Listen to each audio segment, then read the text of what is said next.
रहेगी और जो एक कौम बनने का ख्वाब है, कौम तब बनती है जब माशरों के अंदर कानून होता है। कुछ इनकी जो ट्विटर डिप्लोमेसी है, वज़ीर-ए-आज़म जब उठते हुकूमत और तहरीके लब्बैक के दरमियान मुज़ाकरात कामयाब हो गए हैं। वज़ीर दाखिला शेख रशीद ने अपने वीडियो पैगाम में बताया है कि मामलात तय पाने के बाद तहरीक मुल्क भर से धरने खत्म कर देगी। PTI के रुकन कौमी असेंबली अमजद अली खान ने फ्रांसीसी मैगजीन की जानिब से गुस्ताखाना खाके शाया करने के खिलाफ कौमी असेंबली में करारदाद पेश की। हमारा सवाल ये है कि इस सारे मामले से हुकूमत को क्या सबक सीखना चाहिए? नासिर बेग चुगताई साहब, पाबंदी मसले का हल नहीं थी। मसले का हल ये था कि जो आपने दो मुआहदे किए थे, एक साबिक वज़ीर दाखिला के दस्तखत हैं और एक मौजूदा वज़ीर दाखिला के दस्तखत हैं, या तो उनको पूरा करते आप या वो मुआहदे नहीं करते आप। आपने वो मुआहदे किए और मुआहदा शिकनी की और फिर भुगता उसको आपने। फिर आपने देखिए प्राइम मिनिस्टर ने जो परसों पॉलिसी स्पीच की थी टीवी के ऊपर, वो बहुत क्लियर थी कि मामला आगे नहीं बढ़ेगा। फ्रांस के एम्बेसडर को कैसे निकाल दें, किस तरह निकाल दें हम। और उसके बाद आप जाके जब प्राइम मिनिस्टर ने स्पीच ख़त्म कर दी तो आप जा गए वहाँ मुज़ाकरा शुरू कर दिया, आपने बातचीत शुरू कर दी। और उसके बाद जो आज लेकर आए आप पार्लियामेंट के अंदर, वो एक अजीब व गरीब डॉक्यूमेंट है। मैं समझता हूँ उस डॉक्यूमेंट के ना कोई सर है ना पैर है। उसमें आपने लिखा है कि आप एक कैंपेन लॉन्च करें, कैंपेन तो लॉन्च है। फिर आपने लिखा है कि साहब फ्रांसीसी सफ़ीर को के बारे में बहस की जाए। बहस कर लेंगे, कोई मसला ही नहीं है। बहस तो हम करते रहते हैं, मारपीट भी करते रहते हैं, जूते मारने की धमकी भी हम देते रहते हैं, गला घोटने की धमकी भी हम देते रहते हैं। तो ये बहस भी हो जाएगी। उसके बाद बात तो वही जाएगी ना हुकूमत के पास कि वो निकालती नहीं निकालती। तो बात मुझे लगता नहीं कि ख़त्म हुई, बात शुरू हुई दोबारा। इस बहस का नतीजा क्या निकलेगा? क्या ये वोट आएगा कि निकाल दिया जाए? ये वोट नहीं आएगा। वोट आएगा कि हुकूमत को, लिखा भी है उसके अंदर कि हुकूमत को इस बात का इख्तियार है कि सिफारती उमूर में फैसले करें। बात क्या ख़त्म हो जाती है। अगर सारे लोगों को यकजा रखना हो तो नेशन बिल्डिंग के लिए हम क्या कर रहे हैं? एक कौम बनाने के लिए वज़ीर आज़म एक कौम का कॉन्सेप्ट तो हमेशा देते हैं, लेकिन उसके लिए अमली तौर पर इक़दामात हमें नजर नहीं आते। रिगार्डलेस ऑफ दिस के किसी इंसान का मजहब क्या है, उसका फिरका क्या है, उसकी कास्ट क्या है, बतौर एक कौम अगर हमें पाकिस्तानियों को उभारना है और अगर हमने इंजेक्ट करना है पीस को, रवादारी को, तो इन चीजों के लिए हम क्या कर रहे हैं? हमने अमली इक़दामात नहीं किए। हमारे दरसी निसाब में देख लें, कुतुब में देख लें, कहीं पर भी देख लें, हमें कोई इसके लिए काम होता हुआ नजर नहीं आ रहा।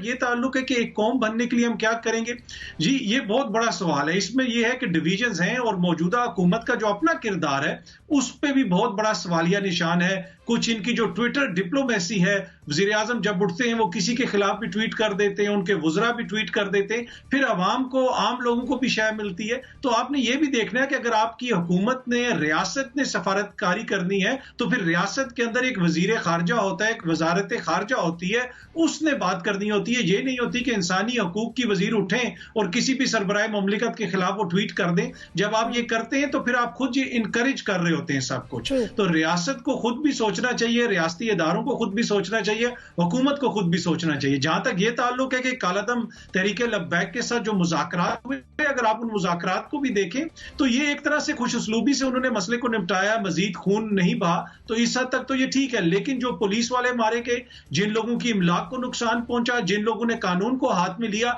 अभी तो मेरे एक हुकूमती वजीर से बात हुई थी, वो ये कह रहे थे कि इन सब लोगों के खिलाफ एक्शन होगा, हम एक भी केस वापस नहीं लेंगे। तो ये एक बहुत बड़ा टेस्ट होगा रियासत के लिए कि हाँ जी, आपने मुज़ाकरात कर लिए, करारदाद पेश कर दी, उस पर पूरी कौम आपके साथ मुत्तफिक है, नहीं, पर जिन लोगों ने कानून अपने हाथ में लिया था उनके खिलाफ एक्शन लेना अब हुकूमत की जिम्मेदारी है। अगर हुकूमत ने एक्शन नहीं लिया तो हम देखेंगे कि 10 दिन के बाद फिर एक और जत्था उठेगा, जिस तरह हम देखते आ रहे हैं कि हर 15 दिन के बाद, 10 दिन के बाद, साल के बाद, 2 साल के बाद वही सूरत हाल होती है। तो ये सूरत हाल दोबारा भी होती रहेगी। और जो एक कौम बनने का ख्वाब है, कौम तब बनती है जब माशरों के अंदर कानून होता है। इसलिए कि लब्बैक वालों ने तो मगरिब में भी मुजाहरे किए हैं, लंदन में भी मुजाहरा किया है, एक गाड़ी का तो क्या, उन्होंने एक पता भी किसी का नहीं तोड़ा, इसलिए कि उनको पता है कि वहां पे कानून है, वहां पे अगर हम कोई ऐसी हरकत करेंगे तो उसका रद्द-ए-अमल आएगा। 35 लाख मुसलमान फ्रांस में रहते हैं, किसी मुसलमान ने वहां पे कोई कुछ किया, कोई चीज तोड़ी, हाँ मुजाहरा किया, उसके खिलाफ एहतजाज किया, पुरअमन एहतजाज किया, पाकिस्तान में भी आप करें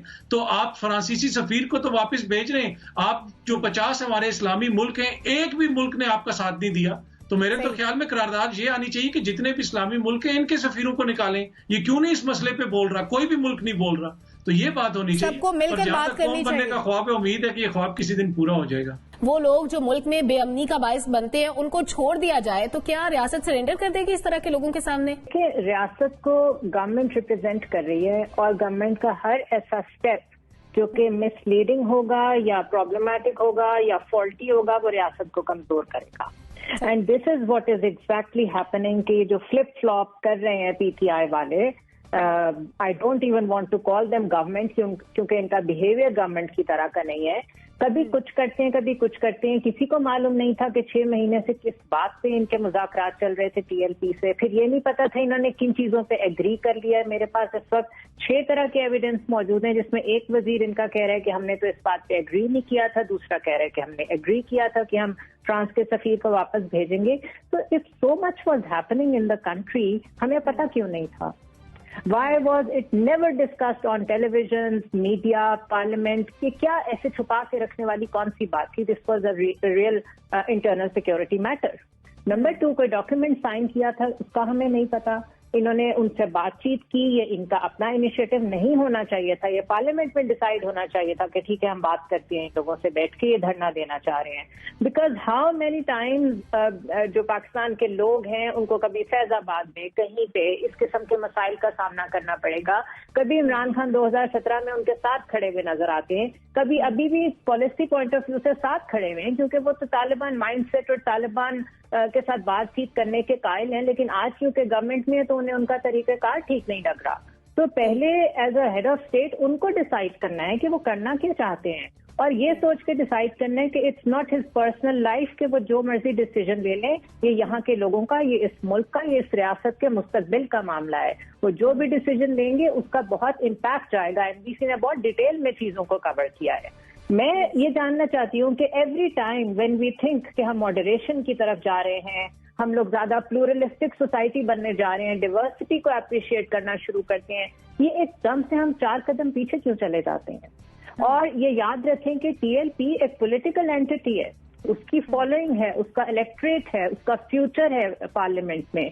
लोग अफसोस कर रहे हैं, पार्लियामेंटेरियंस बैठ के अफसोस कर रहे हैं कि जी बड़ा अफसोस हुआ आपके लोग मर गए, उन पुलिस वालों को कोई नहीं याद कर रहा जो ड्यूटी पे थे। बुज़दार साहब की एक स्टेटमेंट नहीं आई है जिसमें उन्होंने कंडेम किया हो या कुछ भी कहा हो, कोई पॉइंट ऑफ व्यू ही आया हो कि जो कुछ हुआ है ये क्या हुआ है। तो मुझे तो गवर्नमेंट कहीं नजर नहीं आ रही। रिट तो बहुत दूर की बात है, गवर्नमेंट इज प्रैक्टिकली नोवेयर। बदहवास कभी इधर भागते हैं, कभी उधर भागते हैं। तो आई थिंक इकोनॉमी या सोशल इश्यूज पे तो हम डिबेट करते रह सकते हैं, लेकिन अगर सिक्योरिटी पे इनकी रिट का ये हाल है तो फिर आई थिंक इनको मॉरली तो इनको चले जाना चाहिए। हमें कोई बेहतर गवर्नमेंट चाहिए।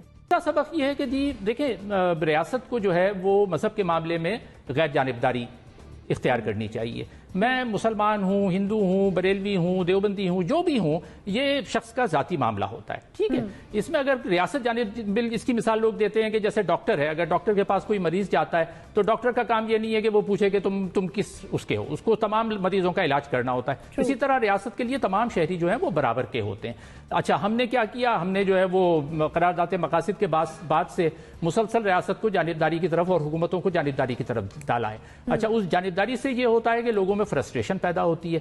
अच्छा, और फ्रस्ट्रेशन की एक और वजह ये होती है कि जब लोगों की तवक्कात पूरी नहीं होती, उनके मसाइल पूरे नहीं होते, उनके पास खेलने की सहूलतें नहीं हैं, हमारे नौजवानों के पास, उनके पास मुलाजमत की सहूलतें नहीं हैं, उनके पास तफरीह के मकाम नहीं हैं, अच्छा लिखने पढ़ने की सहूलतें नहीं है, लाइब्रेरी नहीं है। तो इन तमाम चीज़ों से नौजवान हमारा फ्रस्ट्रेट होता है। अच्छा, जब फ्रस्ट्रेशन होती है उसको नज़र नहीं आता कि क्या किया जाए तो वो तशद्दुद की तरफ जाता है। इसके अलावा एक और समाजी सबक ये है कि जनाब, हम जब रवादारी कैसे, जब हम खुद हमारे वज़ीर आज़म साहब कहते हैं, उन्होंने पिछली तकरीर में कहा था कि जनाब वो फ्रांस का रेवोल्यूशन आया उसमें 5-10 हज़ार लोगों की गर्दनें मार दी गई, और उसके बाद ईरानी रेवोल्यूशन आया उसमें 5-10 हज़ार लोगों की गर्दनें मार दी गई, तो जब तक ये नहीं होगा तब्दीली नहीं आएगी। अच्छा, जब एक प्राइम मिनिस्टर लेवल का आदमी टीवी पर बैठकर आवाम से ये बात करेगा तो मतलब आप क्या मैसेज दे रहे हैं? आप खुद तशद्दुद की तरफ ले जा रहे हैं। अच्छा, जब आप एर्तुगरुल जैसे ड्रामे दिखाएंगे जो आदि कच्ची पक्की तारीख है, अच्छा उसमें हमारे पास क्या तारीख में ऐसे हीरो नहीं है? क्या हमारे पास ऐसे लोग नहीं है जो जंगों के अलावा जिन्होंने कुछ किया हो? इब्ने रुश्द नहीं है, इब्ने सीना नहीं है, जाबिर बिन हय्यान नहीं है, अल बैरूनी नहीं है, हमारे साइंसदान, हमारे राइटर, ये कहाँ हैं?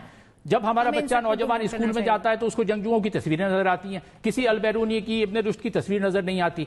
तो क्या हमने तारीख में सिर्फ जंगें की? तो इस तरह से हमने माशरे को तशद्दुद की तरफ धकेला है। उस तशद्दुद से रोकने की जरूरत है। आखिरी बात, एक सियासी लेसन भी मैं कहूंगा, सियासी सबक यह है कि देखें, गुफ्तगू शुनीद के जरिए चीजों को हल करना चाहिए। जब आप गुफ्तगू शुनीद नहीं करते तो चीजें खराबी की तरफ जाती हैं। तो सियासी सबक यह है कि गुफ्तगू शुनीद सीखें, खुद अपनी जबान पे कंट्रोल रखें, क्या बात कही जा रही है क्या नहीं कही जा रही है, ये हमारी हुकूमत को सीखने की जरूरत है। ठीक है, सियासी सबक भी सीखना चाहिए।